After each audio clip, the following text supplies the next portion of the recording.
You're watching DD India News Hour. I am Ramesh Ramachandran. Going back to the top story, the Israeli-Palestinian conflict, Mr. T.S.Tirumurti joins us from Chennai. Mr. Tirumurti is a former Indian permanent representative to the United Nations in New York and former Indian High Commissioner to Malaysia. Ambassador Tirumurti has served in Cairo, Egypt.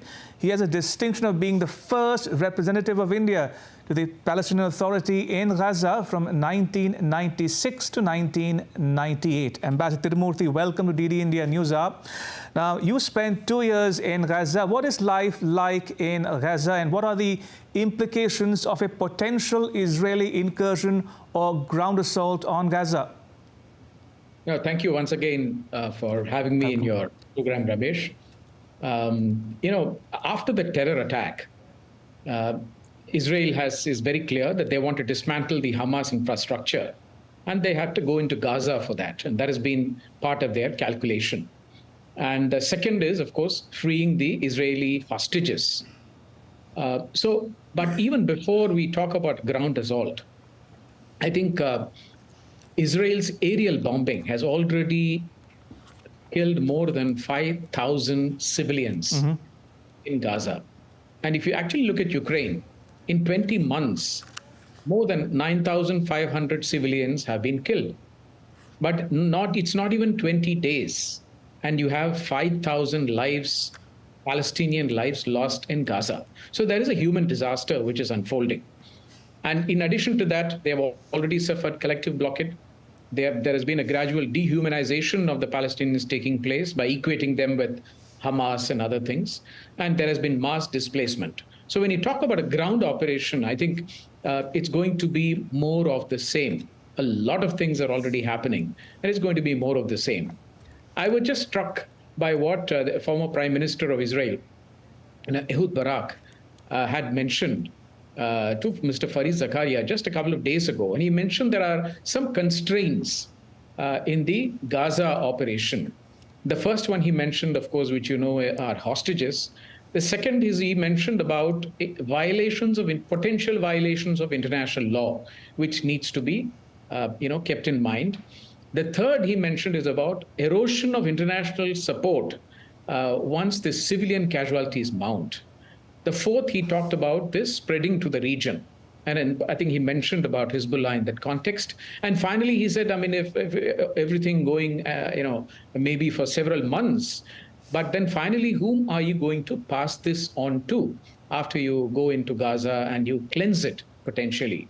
So I think these are the questions he asked. Right. And one more question I would like to add to this is that if you're really going to cleanse Gaza and you sort of depopulate Gaza, and then in which case you're going to make the two-state solution practically impossible. And that will make the Israeli security, or rather it will make the Israel more insecure and not less insecure. So this is something we need to keep in mind. Help our viewers understand another thing, Ambassador. Why is Israel targeting the West Bank? Now, nearly 100 Palestinians have been killed in the Israeli raids in the West Bank. Now, there's no Hamas in the West Bank, but Israel still carries out raids there. A mosque in Jenin was attacked a few days ago. What does that tell you about the scope of Israel's military actions? See, even before 7th of October, we should remember that 250 Palestinian civilians have been killed in the West Bank. And as you say, there is no Hamas in West Bank. So even before this, they have had 250 Palestinian civilians. So the thing is, I think it is very clear that there is an ultra-nationalist Israeli government, and they don't believe in a two-state solution. I'm not saying it. They have said it. And they see the expansion of settlements as a very important way. They're giving full support to it as a very important way of undermining the two-state solution. So if instead of the 242 and 338 asking for withdrawing from land, what they are doing is they're actually going ahead and annexing land in the West Bank. And that is why you're seeing all these killings take place. And and they want to make the two-state solution impossible. So they are creating facts on the ground. And so therefore, doing all this and expecting nothing will happen, in my opinion, is a little bit short-sighted. Now, the Cairo Summit for Peace ambassador failed to deliver a joint statement. What does that tell you about the so-called Arab unity or the lack thereof? Let me be very frank, Ramesh. See, if Arabs had been really united over the years, we would have had a Palestinian state by now. So they have always been disunited, and outside powers have been very keen to make sure that they stay disunited.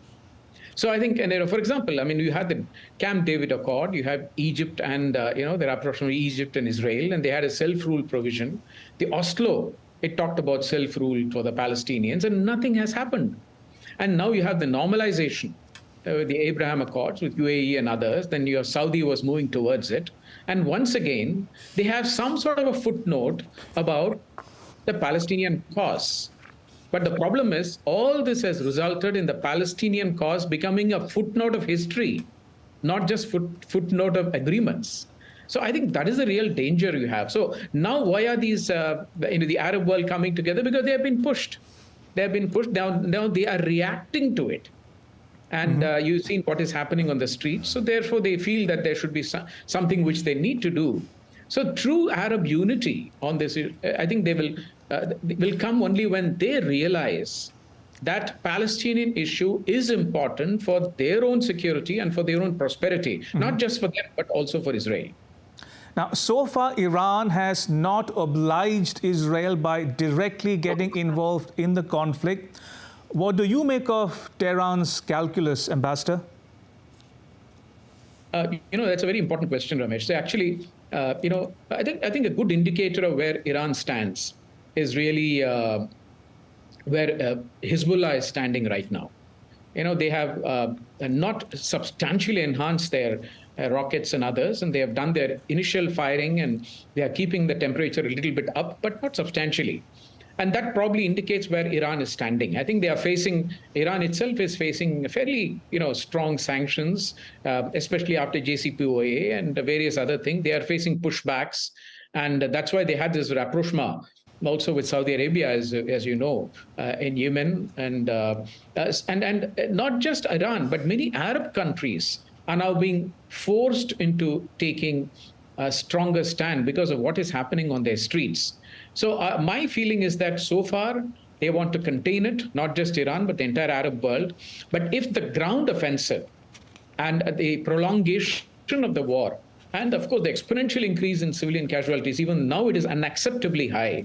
And if it goes even more, I don't know what is really acceptable and unacceptable here. But then it will be a different ballgame altogether. And finally, Ambassador Tirumurti, the US and its allies have issued a joint statement recently that speaks about a durable peace. So is a two-state solution back in play? Ramesh, I look at it this way, that I think the two-state solution never really went out of play. And it was really the only solution available. Now, people talk about one-state solution. I don't even know what it means. I think it's a no-state solution or a no-state non-solution. So, and even let's remember one thing, even the Hamas, when they amended their charter about 6 years ago, and they even mentioned there, that temporarily and all that, they may even accept 1967 borders. They even talked about Hudna, which is a temporary ceasefire, and they took out some anti-Semitic remarks. So I think everyone is looking at a two-state solution. The question which we need to ask ourselves is, what are they doing about it? This is something where you need to go beyond some sort of a lip service. And when you see that on the ground, the reality is different. And, they're eating up the ground through settlements and other things. And this is, making a two-state solution practically impossible. So I think everyone is making the right noises about two-state solution, including now. But after they contain this one way or the other, and if it's contained, and if they go back to business as usual, then it's back to square one. So I think we have to break the cycle of violence between an agreement, then non-implementation of the ground, which will result in violence, and it goes back to another set of agreements. Of course, history, about the Camp David and how that broke down, and then we had the Intifada, and after Intifada were the Oslo Accords, that broke down. So I think this cycle, history teaches us this goes on. And at some point of time, they need to stop it on the ground. No point in talking about a two-state solution, but eroding it on the ground. Ambassador Tirumurti, thank you so much for joining us and sharing your thoughts with our viewers at home and abroad. Thank you for your time. Appreciate it. Right, moving on. Russia and Iran held bilateral talks in